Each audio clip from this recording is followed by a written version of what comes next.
કેમ છો મિત્રો? સ્વાગત છે તમારું તમારી ફેવરેટ ફૂડ ચેનલ પર. અને આજે આપણે બનાવવાના છે મીઠાઈ, જે લગ્ન પ્રસંગમાં આપણે ખૂબ મજાથી આડોગતા હોય છે એવી સ્વાદિષ્ટ મીઠાઈ એટલે કે મોહનથાળ. વિડીયો પૂરો જોજો, મજા આવશે. ખૂબ સરસ રીતે આપણે આ મીઠાઈ બનાવેલી છે, તો તમે આવી બધી મીઠાઈ ઘરે પણ જાતે જ બનાવી શકો એટલો સરળ વિડીયો છે. અને મોહનથાળ તો બધાને મોટા ભાગે ભાવતો જ હોય છે, પણ જે રીતે લગ્ન પ્રસંગમાં બનતો હોય છે ને એવો મોહનથાળ બનાવવાની રીત આપણે અહીંયા બતાવેલી છે. તો વિડીયો પૂરો જોજો. વિડીયો પૂરો જોયા પછી તમે પણ જાતે જ મોહનથાળ ઘરે બનાવી શકશો. તો ચાલો આપણે રેસિપી શરૂ કરીએ. તો સ્વાગત છે તમારું તમારી ફેવરેટ ફૂડ ચેનલ પર. આજે આપણે બનાવવાના છે લગ્નમાં બનતા મોહનથાળ. તો એકદમ દાણેદાર મોહનથાળ બનાવવા માટે આપણને કઈ કઈ ટિપ્સ, કઈ કઈ સામગ્રી જોઈશે, અને કંદોઈ જે રસોઈ કરે છે અને લગ્ન પ્રસંગમાં જે મોહનથાળ બનાવે છે કેવી રીતે બને છે એ બધી જ વસ્તુ આપણે આ વિડીયોમાં જોઈશું.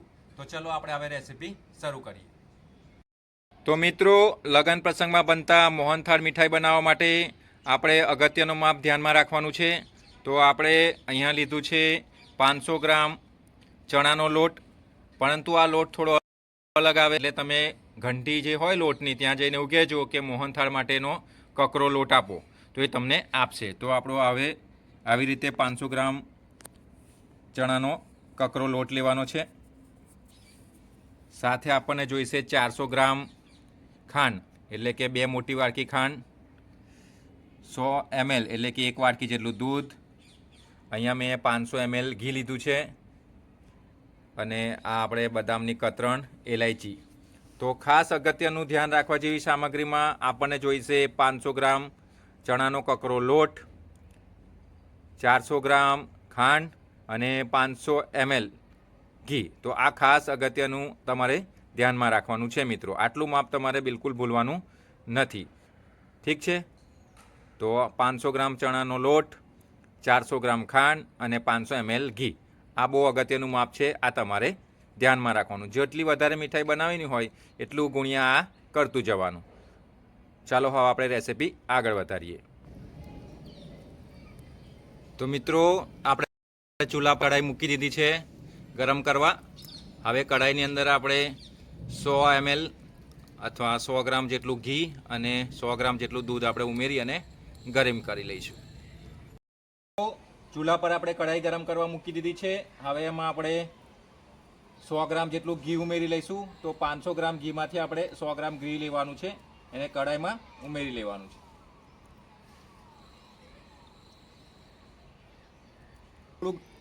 ઘી થોડું ગરમ થાય એટલે આપણે એમાં 100 ગ્રામ દૂધ ઉમેરવાનું છે. તો મિત્રો, 500 ગ્રામ ઘી આપણે લીધું હતું, એમાંથી 100 ગ્રામ ઘી આપણે લીધું છે, અને 100 ગ્રામ ઘીની અંદર ગરમ થયા પછી આપણે 100 ગ્રામ દૂધ ઉમેરી લેવાનું છે.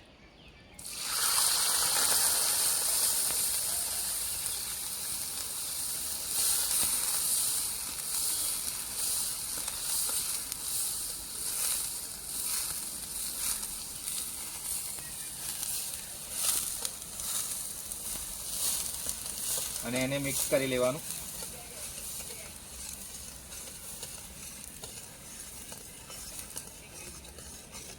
આમ બરાબર એને મિક્સ કરતા રહેવાનું.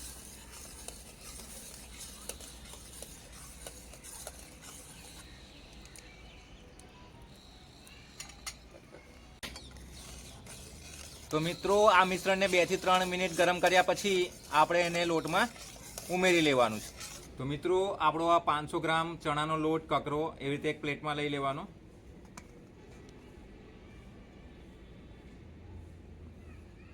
હવે એમાં આપણે આવી રીતે ખાડો બનાવી લેવાનો, અને આની અંદર આપણે ઘી અને દૂધ ગરમ કર્યું હતું એ ઉમેરી લેવાનું છે. તો મિત્રો, હવે આપણે ચણાના લોટની અંદર ઘી અને દૂધ ગરમ કર્યું હતું એ ઉમેરી લેવાનું છે.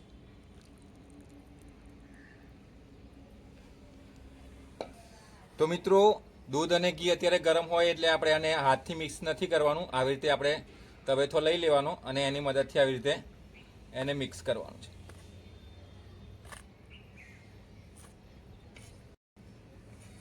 તો આને ધૂપો દેવો એવું કહેતા હોય છે ગુજરાતીમાં, એટલે કે લોટને આપણે આવી રીતે ધૂપો આલવાનો હોય છે.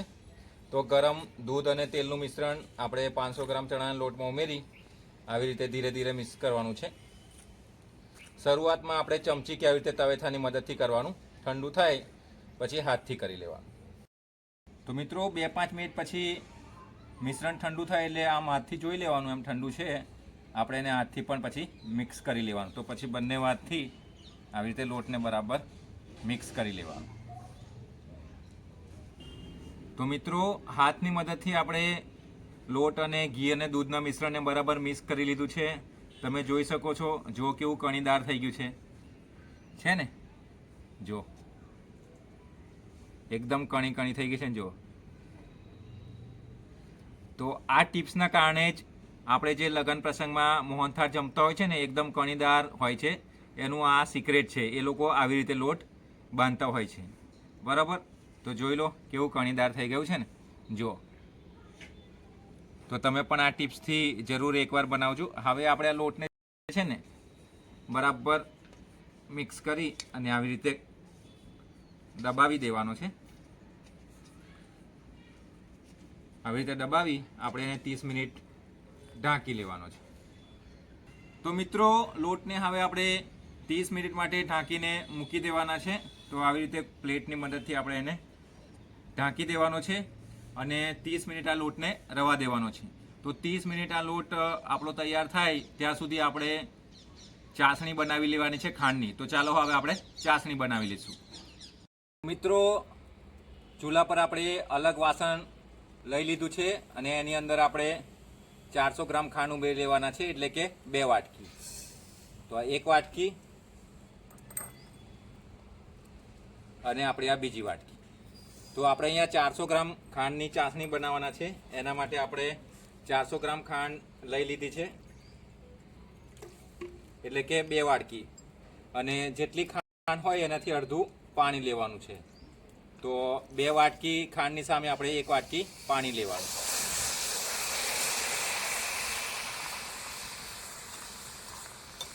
એને મિક્સ કરી લેવાનું. તો મિત્રો 4 થી 5 મિનિટ સુધી આપણે ચાસણીને પાકવા દેવાની છે અને પછી આપણે ચેક કરવાનું કે એનાથી તાર બને છે કે નહીં. તો હજુ તાર નથી બનતો એટલે હજુ આપણે એને પાકવા દેવી પડશે. તો 5 થી 6 મિનિટ થઈ ગઈ છે અને આપણી ચાસણી ઓલમોસ્ટ તૈયાર થઈ ગઈ હશે. આપણે ચેક કરી લઈએ. તો આવી રીતે આંગળી નાખી અને આમ જોઈ લેવાનું. જો તો આમ તાર બને છે એટલે આપણી ચાસણી રેડી છે. તો મિત્રો હવે આપણે ચાસણીને ઉતારી લઈ અને એને ઠંડી થવા દઈશું. તો મિત્રો 30 મિનિટ થઈ ગઈ છે. હવે આપણો લોટ જોઈ લઈએ. લોટ જો એકદમ કણીદાર થઈ ગયો છે. હવે આપણે આને ચાળણીની મદદથી ચાળી લેવાનો છે. તો મિત્રો આવી રીતે આપણે એક ચાળણી લેવાની છે. એમાં આપણો લોટ ચાળવી લેવાનો. તો હાથની મદદથી આપણે ચાળવી લેવાનું છે આવી રીતે.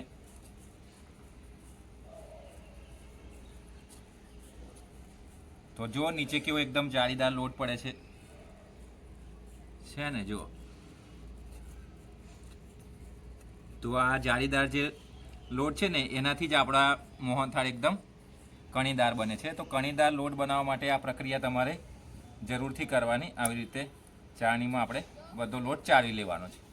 તો મિત્રો ચાળણીથી ચાળવ્યા પછી એકદમ કણીદાર મોહનથાળનો લોટ બનીને તૈયાર છે. હવે આપણે આને શેકી લેવાનો છે. તો ચલો હવે આપણે કઢાઈમાં આને શેકી લઈશું. તો મિત્રો લોટને શેકવા માટે આપણે ચૂલા પર કઢાઈ મૂકી દીધી છે અને 500 ગ્રામ ઘીમાંથી બીજું 100 ગ્રામ ઘી આપણે આમાં ઉમેરી લેવાનું છે. તો ઘી એક સાથે નથી ઉમેરવાનું. ઘીને ગરમ કરી એમાં લોટ ઉમેર્યા પછી ધીરે ધીરે આપણે ઘી ઉમેરતા જશું. તો મિત્રો હવે ઘીની અંદર આપણે આપણો દાણેદાર લોટ ઉમેરી લેવાનો છે ધીરે ધીરે.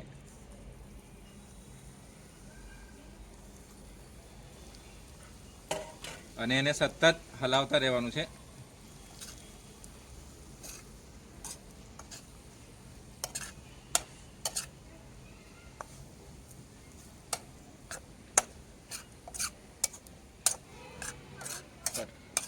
આવી રીતે કોન્સ્ટન્ટ હલાવતા રહેવાનું છે અને જરૂર પડે એટલે ઘી ઉમેરતા રહેવાનું. તો આપણે પાછું થોડું ઘી ઉમેરીશું. તો ધીરે ધીરે કરીને આપણે ટોટલ 500 ગ્રામ ઘી આમાં ઉમેરી લેવાનું અને સતત હલાવતા જવાનું. ગેસની ફ્લેમ લો ટુ મીડિયમ રાખવાનું.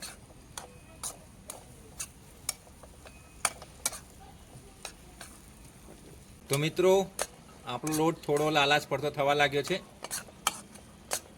આવું થાય એટલે આપણે એમાં માવો ઉમેરવાનો છે.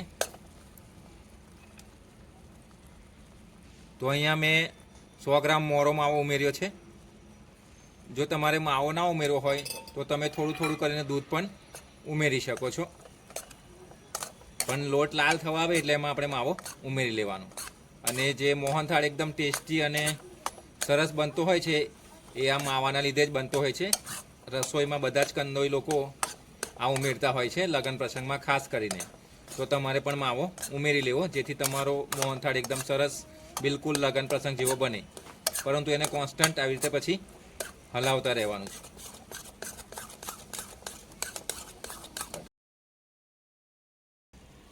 તો મિત્રો પાછું આપણે થોડું ઘી ઉમેરી લેવાનું છે. તો થોડું થોડું કરીને આપણે પૂરું 500 ગ્રામ ઘી આમાં ઉમેરતી રહેવાનું છે અને હલાવતા રહેવાનું. એક સાથે નથી ઉમેરવાનું, ધીરે ધીરે. અને આપણો લોટ થોડો લાલાશ પડતો થાય ને ત્યાં સુધી આને હલાવતા રહેવાનું આપણે. મિત્રો જો એકદમ ઘટ્ટ થવા આવ્યું છે આપણું મિશ્રણ, હજુ આને ચલાવતા જવાનું છે. પણ હવે આવું થાય ને એટલે પછી આપણે એને ઉતારી લેવાનું અને પછી 2 થી 3 મિનિટ ચૂલા પરથી ઉતાર્યા પછી કે ગેસ પરથી ઉતાર્યા પછી આવી રીતે હલાવતા રહેવાનું છે. તો હવે આપણે આને ઉતારી લઈશું. તો મિત્રો ચૂલા પરથી ઉતાર્યા પછી આને આપણે હલાવતા જઈએ. જો આવું ઘટ થઈ ગયું છે તો આવું થવા દેવાનું. આવું થાય એટલે આપણે ઠારવાની ટ્રેમાં આને આપણે ઠારી લઈશું. મિત્રો મોહનથાળને ઠારવા માટે એટલે કે ઠંડો કરવા માટે આપણે આવી રીતે કાચનો બાઉલ લીધો છે. તમે આની સ્પેશિયલ ટ્રે આવતી હોય છે એ પણ લઈ શકો છો, કાં તો ડીશ પણ લઈ શકો છો. હવે આપણે આવી રીતે બટર પેપર લેવાનું છે અને એને આવી રીતે મૂકી દેવાનું. બટર પેપર મૂકવાથી અને ડીમોલ્ડિંગ કરવામાં સરળતા રહે છે. તો હવે મદદથી કે ડાયરેક્ટ કડિયાની મદદથી પણ આને આવી રીતે પ્લેટમાં ઉતારી શકો છો.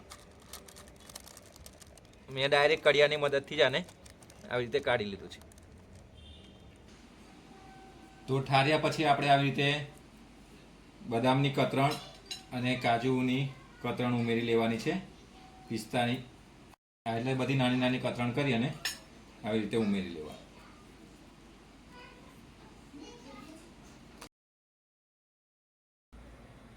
હવે આપણે એને રૂમ ટેમ્પરેચરમાં 5 થી 6 કલાક ઠંડુ થવા દેવાનું છે. પછી આપણે એના પીસ કરી લઈશું. તો મિત્રો આપણો મોહનથાળ બરોબર જામી ગયો છે. આપણે એને ચપ્પુની મદદથી કટ કરીએ છીએ. તમે જોઈ શકો છો કેટલું સરસ કટ થઈ રહ્યું છે. એકદમ સરસ જામી ગયો છે. તો વિડીયો પૂરો જોયો એના માટે તમારો ખૂબ ખૂબ ધન્યવાદ. તમે પણ આવી રીતે મોહનથાળ જરૂરથી બનાવજો. વિડીયોને લાઈક કરજો, શેર કરજો અને કોમેન્ટ જરૂરથી કરજો. વિડીયોમાં કંઈક સુધારવા જેવું હોય, કોઈક સલાહ આપવી હોય તો પણ તમે આપી શકો છો. મળીશું બીજા વિડીયો સાથે.